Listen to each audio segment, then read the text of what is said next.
അസ്സലാമു അലൈക്കും വറഹ്മത്തുള്ളാഹി തആല വബറകാത്ത്. ബിസ്മില്ലാ വൽഹംദുലില്ലാ അസ്സലാത്തു വസ്സലാമു അലാ അഷ്റഫിൽ മുർസലീൻ വഅലാ ആലിഹി വസഹ്ബിഹി അജ്മഈൻ അമ്മാ ബഅദ്. പ്രിയപ്പെട്ട ഇർബദ് മീഡിയ യൂട്യൂബ് ചാനലിലൂടെ വീഡിയോസുകളും അമലുകളൊക്കെ കാണുന്ന എല്ലാ മുത്തുമുഅ്മിനീകൾക്കും അള്ളാഹു വലിയ സന്തോഷവും സമാധാനമൊക്കെ നൽകട്ടെ. ആമീൻ യാ റബ്ബൽ ആലമീൻ. തമ്പലയിൽ നിങ്ങൾ ശ്രദ്ധിച്ചല്ലോ, ഇന്ന് നമ്മൾ പറയാൻ പോകുന്ന അമല് നമ്മുടെ മക്കളെ കൊണ്ട് പ്രയാസപ്പെടുന്ന ഒരുപാട് ആളുകളുണ്ട് അല്ലേ.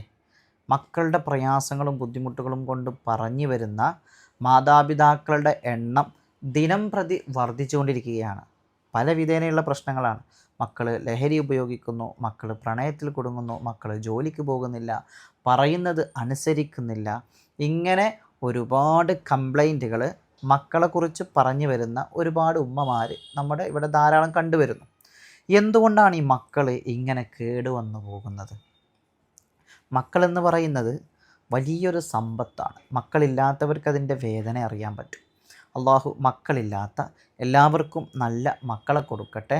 എല്ലാ ദിവസവും നമ്മളിടുന്ന വീഡിയോക്ക് കമൻ്റ് ഇടുന്ന ഒരു സ്ത്രീ, ആ സ്ത്രീക്ക് മക്കളില്ല, വളരെ ദുആ ചെയ്യാൻ വേണ്ടി എല്ലാ വീഡിയോസിൻ്റെയും അടിയിൽ കമൻ്റ് ഇടാറുണ്ട്. അത് നമ്മൾ കാണാറുണ്ട്. അള്ളാഹു അവർക്കും അതുപോലെ മക്കളില്ലാതെ പ്രയാസപ്പെടുന്ന എല്ലാവർക്കും അള്ളാഹു നല്ല സന്താനങ്ങൾ നൽകട്ടെ. തന്ന മക്കളെ അള്ളാഹു നമുക്കൊക്കെ തന്ന മക്കളെ അള്ളാഹു നന്നാക്കി നല്ല ഈ ലോകത്തും നാളെ പരലോകത്തും ഉപകാരമുള്ള മക്കളാക്കി തരട്ടെ എന്ന് ആത്മാർത്ഥമായിട്ട് പ്രാർത്ഥിക്കുന്നു ഇൻഷാ അള്ളാഹ്. അപ്പോൾ മക്കൾ നന്നാകാനും മക്കൾ സൽസ്വഭാവികളാകാനും വേണ്ടിയുള്ള ഒരു അമൽ നമുക്കെല്ലാവർക്കും ഒന്ന് ചെയ്തു നോക്കാം. എന്താണ് ചെയ്യാനുള്ളത് എന്ന് വളരെ വിശദമായിട്ട് ഞാൻ പറഞ്ഞു തരാം. ആദ്യമായിട്ട് എനിക്ക് പ്രധാനപ്പെട്ട ഒരു കാര്യം പറയാനുള്ളത്, ഉമ്മമാരോടും ഉപ്പമാരോടും പറയാനുള്ളത്, നിങ്ങൾ ഒരു കാരണവശാലും നിങ്ങളുടെ മക്കൾക്കെതിരെ നിങ്ങൾ ദുആ ചെയ്യരുത്. ഇത് മുത്തുനബി നമ്മളെ പഠിപ്പിച്ചതാണ്. ചില ആളുകളുണ്ട് മക്കൾക്കെതിരെ ദുആ ചെയ്യുന്ന മാതാപിതാക്കൾ.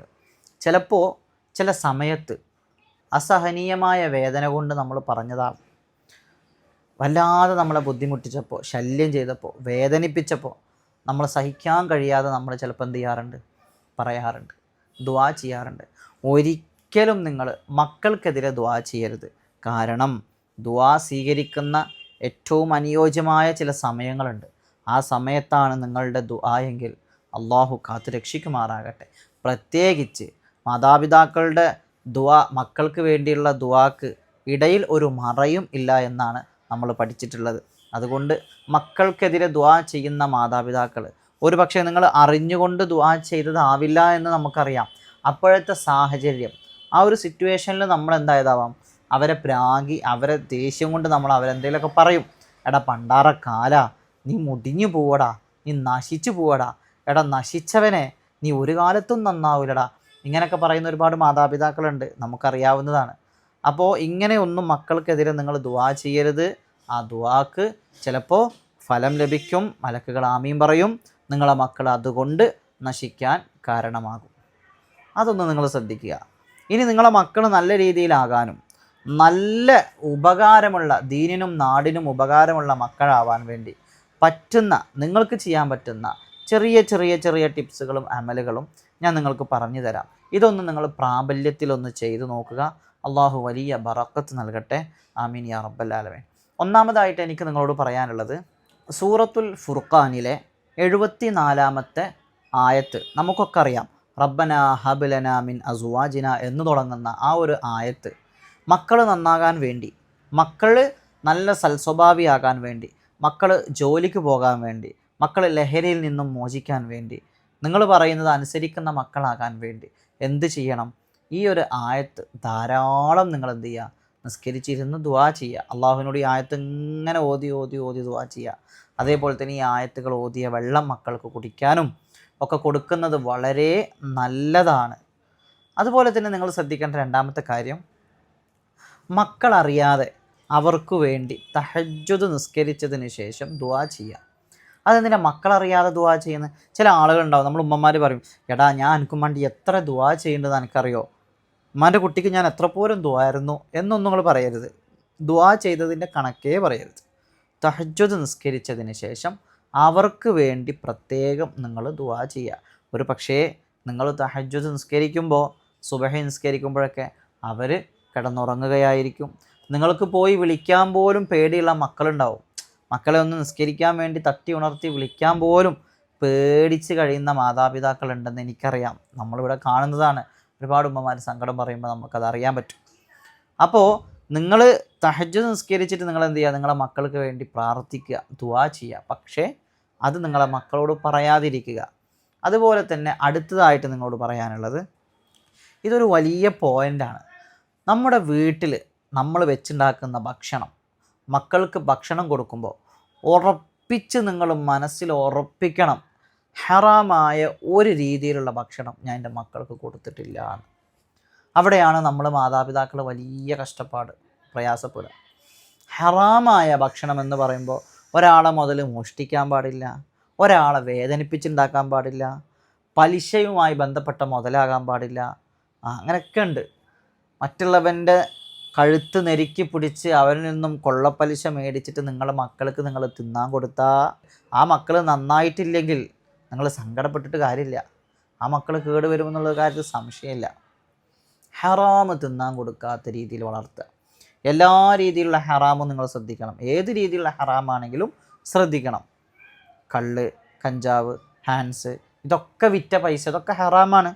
അതൊന്നും മക്കൾക്ക് കൊടുക്കാൻ പറ്റില്ല, നമുക്കും കഴിക്കാൻ പറ്റില്ല. പലിശ മേടിച്ച പൈസ കൊടുക്കാൻ പറ്റില്ല. അപ്പോൾ നല്ലോണം ശ്രദ്ധിച്ചോളി. ഹറാമ് കലർന്ന ഭക്ഷണമാണോ മക്കൾക്ക് കൊടുക്കുന്നത്, ആ മക്കൾ നന്നാവാത്തതിൻ്റെ പേരിൽ നിങ്ങൾ സങ്കടപ്പെട്ടിട്ട് കാര്യമില്ല. അള്ളാഹു കാത്ത് രക്ഷിക്കുമാറാകട്ടെ. അതുപോലെ നിങ്ങളോട് എനിക്ക് പറയാനുള്ള അടുത്ത കാര്യം, ഇത് നിങ്ങൾ പ്രധാനമായി ശ്രദ്ധിക്കേണ്ട ഒരു കാര്യമാണ്. കാരണം നമ്മളൊക്കെ മക്കളോട് എടുത്തു ചാടി സംസാരിക്കുന്നവരാണ്. ഒരു സ്നേഹത്തോടു കൂടി മക്കളോട് സംസാരിക്കാൻ പല മാതാപിതാക്കൾക്കും കഴിയുന്നില്ല എന്നതാണ് സത്യം. അവരെ മൃഗങ്ങളെ പേര് വിളിക്കുക, അങ്ങനെയുണ്ട് ചില മാതാപിതാക്കൾ. നാൽക്കാലികളെ പേര് കൊണ്ട് അഭിസംബോധന ചെയ്ത് മക്കളെ വിളിക്കുക. നായ്ക്കളെ നമ്മൾ നായിയെന്ന് വിളിക്കും, മനുഷ്യരാരെയും വിളിക്കുമോ? എന്നാൽ മനുഷ്യരെ കാണാം, കുട്ടികളെ എടാ നായിയെ ഇങ്ങോട്ട് വാ എന്ന് പറഞ്ഞ് വിളിക്കുക. പച്ചത്തെറി മക്കളെ വിളിക്കുന്ന മാതാപിതാക്കളുണ്ട്. അതിനേക്കാൾ കൂടുതൽ മക്കൾ തിരിച്ചു വിളിക്കുന്നതുണ്ടാവും. അതവിടെ നിൽക്കട്ടെ, അത് നമുക്ക് പിന്നീട് ചർച്ച ചെയ്യാം. ഇപ്പോൾ മാതാപിതാക്കളോടാണ് എനിക്ക് പറയാനുള്ളത്, നിങ്ങളെ മക്കളെ നിങ്ങൾ ഒരിക്കലും എന്ത് ചെയ്യരുത്, തെറി കൊണ്ട് അഭിസംബോധന ചെയ്ത് വിളിക്കരുത്. അല്ലെങ്കിൽ വേറെ നല്ല വൃത്തികെട്ട പേര് കൊണ്ട് നിങ്ങൾ എന്ത് ചെയ്യരുത്, വിളിച്ച് അവരെ സ്വീകരിക്കരുത്. അത് വലിയ ദോഷം ചെയ്യും. മക്കളോട് എപ്പോഴും സ്നേഹത്തിൽ പെരുമാറുക, മക്കളെപ്പോഴും സ്നേഹത്തോടെ വിളിക്കുക. നിങ്ങൾ അങ്ങോട്ട് നായ്ക്കളെ പോലെ കടിച്ചു കീറുന്ന സ്വഭാവം കാണിച്ചിട്ട് മക്കൾ അതേപോലെ തിരിച്ച് പെരുമാറുന്നു എന്ന് സങ്കടം പറഞ്ഞാൽ അതിൻ്റെ തെറ്റ് നിങ്ങളുടെ അടുത്താണ്. നിങ്ങൾ മക്കളെ സ്നേഹത്തോടെ അടുത്തേക്ക് അടുക്കുമ്പോൾ മക്കൾ അതിലേറെ സ്നേഹത്തോടെ നിങ്ങളിലേക്ക് അടുക്കും. അള്ളാഹു അങ്ങനെ അടുപ്പിച്ച് തരട്ടെ. അപ്പോൾ മക്കളോട് സ്നേഹത്തിൽ പെരുമാറുക. അടുത്തതായിട്ട് പറയാനുള്ളത്, ഈ കാലഘട്ടത്തിൽ നമ്മൾ എപ്പോഴും ശ്രദ്ധിക്കേണ്ട ഒരു കാര്യമാണ് മക്കളുടെ കൂട്ടുകെട്ട്. നമ്മളുടെ ഒരു മകൻ്റെ സ്വഭാവം അറിയണമെങ്കിൽ അവൻ്റെ കൂട്ടുകാരെടുത്ത് നോക്കിയാൽ മതി. കള്ളും കഞ്ചാവും ഹാൻസും MDMയുമായിട്ട് നടക്കുന്ന ഇപ്പോഴത്തെ തെറ്റിലൂടെ മാത്രം സഞ്ചരിച്ചു കൊണ്ടിരിക്കുന്ന ഒരുപാട് യുവാക്കൾ ഈ കാലഘട്ടത്തിലുണ്ട്. അങ്ങനെയുള്ള യുവാക്കളാണോ നിങ്ങളുടെ മക്കളുടെ സുഹൃത്തുക്കളെന്ന് നിങ്ങൾ പ്രത്യേകം അന്വേഷിക്കണം. നിങ്ങളതൊന്നും അറിയുന്നില്ല. നിങ്ങൾ മക്കൾ പുറത്തു പോയി വരുന്നു, മക്കൾ രാത്രി 1 മണിക്കും 2 മണിക്കും 3 മണിക്കും കയറി വരുന്നു, എവിടെയായിരുന്നു, ആരുടെ കൂടെ ആയിരുന്നു എന്നൊന്നും നിങ്ങൾ തിരക്കാറില്ല. അവസാനം വഴി തെറ്റിക്കഴിഞ്ഞാൽ, എന്തിലെങ്കിലും പോയി പെട്ട് കഴിഞ്ഞാലാണ് പല ഉമ്മമാരും ഉസ്താദുമാരുടെ അടുത്തേക്കും സയ്യിദന്മാരുടെ അടുത്തേക്കും ഡോക്ടർമാരുടെ അടുത്തേക്കും ഓടിയിട്ട് എൻ്റെ മകൻ ഇന്ന കേസിൽ കുടുങ്ങിപ്പോയി ഉസ്താദെ, ഇന്ന ലഹരിക്ക് അടിമപ്പെട്ടു പോയി ഉസ്താദെ, അവൻ റൂമിൽ കൊണ്ട് കള്ളു കുടിക്കുന്നു, ഇങ്ങനെ പല പരാതികളും പറയുന്ന മാതാപിതാക്കളുണ്ട്. എന്നാൽ ഇവരാരും മക്കളെ ശ്രദ്ധിക്കാറില്ല. മക്കൾ ലഹരിക്കടിമയാകുന്നതും മക്കൾ വഴിതെറ്റിപ്പോകുന്നതും ഒരു പരിധിവരെ മാതാപിതാക്കളുടെ ശ്രദ്ധക്കുറവാണെന്നുള്ള കാര്യത്തിൽ ഒരു സംശയമില്ല. മാതാവിനെയും ഉപ്പാനും ഉമ്മാനും പേടിയുള്ള ഒരു മക്കളായിരുന്നുവെങ്കിൽ അവർ രഹസ്യമായി ചെയ്യേണ്ട പല കാര്യങ്ങളും ഇന്ന് പരസ്യമായിട്ടാണ് ചെയ്യുന്നത്. നിങ്ങളെ പേടിയില്ലാത്തത് കൊണ്ടാണെന്നുള്ള കാര്യത്തിൽ ഒരു സംശയമില്ല. ഇനി നിങ്ങൾ പേടിപ്പിച്ചാൽ നിന്നാൽ ഒരു പേടിക്കില്ല. അത് തുടക്കത്തിൽ ശ്രദ്ധിക്കേണ്ടതായിരുന്നു. തറ നന്നായാലേ പെര നന്നാവുള്ളൂ. തറ മോശമായ വീടും മോശമാവും, അത് പെട്ടെന്ന് പൊളിഞ്ഞാടി പോവും. അതുകൊണ്ട് നിങ്ങളുടെ മക്കളെ നിങ്ങൾ വളർത്തി കൊണ്ടുവരുമ്പോഴേ പേടിയും ഒക്കെ അവർക്ക് ഉണ്ടാവണം. നിങ്ങളോട് സ്നേഹം മാത്രം അവരറിഞ്ഞാൽ പോരാ, അവരെ പേടിപ്പിക്കേണ്ടോടത്ത് പേടിപ്പിക്കണം, സ്നേഹിക്കേണ്ടോടത്ത് സ്നേഹിക്കണം, ലാളിക്കേണ്ടോടത്ത് ലാളിക്കണം, ചീത്ത പറയേണ്ടോടത്ത് ചീത്ത പറയണം, അടിക്കേണ്ടോടത്ത് അടിക്കണം. അങ്ങനെയാണ് മക്കളെ വളർത്തേണ്ടത്. അതുകൊണ്ട് മക്കളുടെ കൂട്ടുകാർ ആരൊക്കെയാണെന്ന് നിങ്ങൾ നല്ലോണം തിരക്കുക. ലഹരിക്ക് അടിമപ്പെട്ട കൂട്ടുകാരുടെ കൂടെയാണോ നിങ്ങളെ മക്കൾ നടക്കുന്നത്? നിങ്ങൾ പറയും ചിലപ്പോൾ എൻ്റെ മകൻ ആര് എന്തുപയോഗിച്ചാലും എൻ്റെ മോൻ ഉപയോഗിക്കില്ല ഉസ്താദേ, അവൻ അവരുടെ കൂടെ നടക്കുന്നു എന്നുള്ളൂ, പക്ഷെ എൻ്റെ മകൻ അത് ഉപയോഗിക്കില്ല എന്നുള്ള കാര്യത്തിൽ എനിക്ക് 100% ഉറപ്പാണ്. ഒരു സംശയം ഉണ്ടാവില്ല മക്കളെ. പതിയെ പതിയെ പതിയെ ചന്ദനം ചാരിയാൽ ചന്ദനം മണക്കും, ചാണകം ചാരിയാൽ ചാണകം മണക്കും എന്നൊരു ചൊല്ലുണ്ട്, നമുക്കറിയുന്നതാണത്.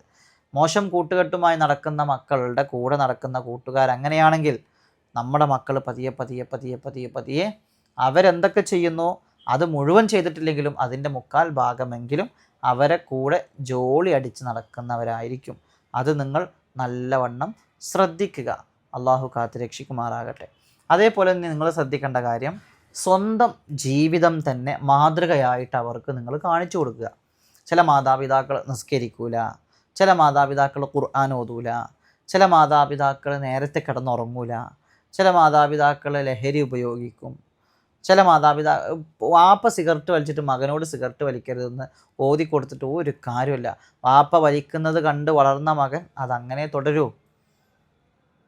നിങ്ങൾ ഉമ്മമാരും നിങ്ങൾ മാതാപിതാക്കളും നിങ്ങൾ മോശപ്പെട്ട രീതിയിൽ നിസ്കാരമൊന്നുമില്ലാതെ നടന്നിട്ട് മകൻ നിസ്കരിക്കുന്നില്ല എന്ന് നിങ്ങൾ പരാതി പറയുന്നത് പൊട്ടത്തരമാണ്.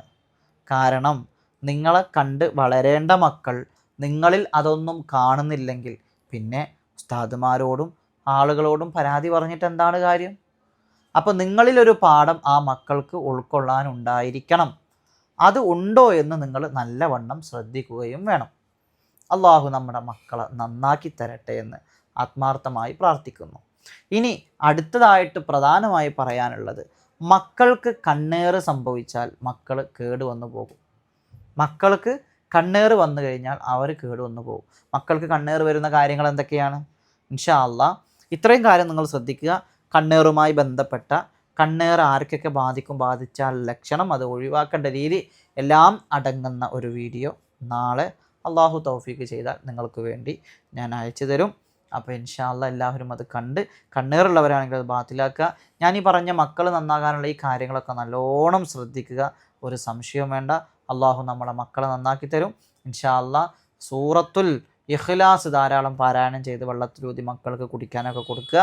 അള്ളാഹു എൻ്റെയും നിങ്ങളുടെയൊക്കെ മക്കളെ നന്നാക്കി തരട്ടെ, ഹാഫിളീങ്ങളും സ്വാലിഹീങ്ങളും ആബിദീങ്ങളും ആക്കി തരട്ടെ എന്ന് 100 വട്ടം പ്രാർത്ഥിച്ചുകൊണ്ട് അള്ളാഹുവിനോട് നമ്മളൊക്കെ നന്നാക്കി തരാൻ ദുആ ചെയ്തുകൊണ്ട് ഈ വീഡിയോ ഞാൻ നിർത്തുകയാണ്. ഇൻഷാ അള്ളാഹ് എല്ലാവരും ദുആ ചെയ്യുക. നമ്മുടെയൊക്കെ പ്രയാസങ്ങളും ബുദ്ധിമുട്ടുകളൊക്കെ ഖാലിഖായ റബ്ബ് തീർത്തു തരട്ടെ എന്ന് ആത്മാർത്ഥമായി ദുആ ചെയ്യുന്നു. അപ്പം എങ്ങനെ ഇൻഷാ അള്ളാഹ് വീഡിയോ സബ്സ്ക്രൈബ് ചെയ്യാത്തവർ സബ്സ്ക്രൈബ് ചെയ്യുക. ഇൻഷാ അള്ളാഹ് നിങ്ങളുടെ അഭിപ്രായങ്ങൾ കമൻറ്റ് ചെയ്യുക. ഇൻഷാ അള്ളാഹ് ഈ വീഡിയോ മറ്റുള്ളവരിലേക്ക് എത്തിക്കുക. നേരിട്ട് കാണാൻ വരുന്ന ആളുകൾ ബുധൻ വ്യാഴം വിളിച്ച് ബുക്ക് ചെയ്തിട്ട് വരിക. അപ്പം ഇൻഷാ അള്ളാഹ് അസ്സലാമു അലൈക്കും വറഹ്മത്തുള്ളാഹി തആല വബറകാതുഹു.